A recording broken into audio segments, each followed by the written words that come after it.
Daily. Taste the Daily. తూర్పుగోదావరి జిల్లా నల్లజర్లలో ముఖ్యమంత్రి చంద్రబాబు రైతన్న మీకోసం కార్యక్రమంలో పాల్గొన్నారు. రైతు బిడ్డగానే మిగిలిపోకూడదు, పారిశ్రామికవేత్తలు కావాలి అంటూ ఆకాంక్షించారు సీఎం. రైతులు వ్యవసాయ ఆధారిత పరిశ్రమలు పెట్టాలని సూచించారు. ఆదాయాన్ని పెంచుకోవడానికి ప్రభుత్వం ప్రోత్సహిస్తుందన్నారు సీఎం చంద్రబాబు. ఇప్పుడు నేనిచ్చిన పిలుపు ఏంటంటే ప్రతి ఒక్క ఇంటికి ఒక పారిశ్రామికవేత్త, రైతు కూడా ఇదే విధంగా ఎంఎస్ఎంఈ పెట్టచ్చు.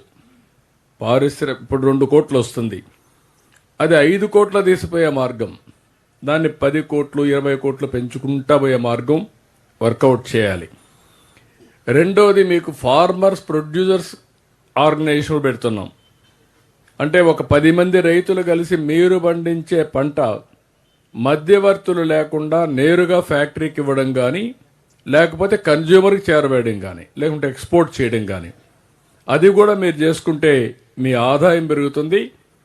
రైతులు కూడా పారిశ్రామికవేత్తలయ్యే అవకాశం వస్తుంది. ఒకప్పుడు నేను చెప్పాను, రైతు బిడ్డగానే మిగిలిపోకూడదు, రైతు బిడ్డ ఐటీలో రాణించాలని ఆ రోజు చెప్పా, చేసి చూపించాం.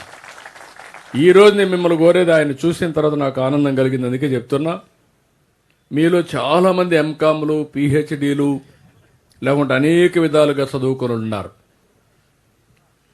వ్యవసాయ ఆధార పరిశ్రమలే కాకుండా ఇంకొక పక్కన సర్వీస్ రంగంలో కూడా ఈరోజు అనేక వినూత్నమైన మార్పులు చూడబోతున్నారు మీరు రాబోయే రోజుల్లో. ఆ వినూత్నమైన మార్పుల్లో మీరు భాగస్వాములు కావాలి.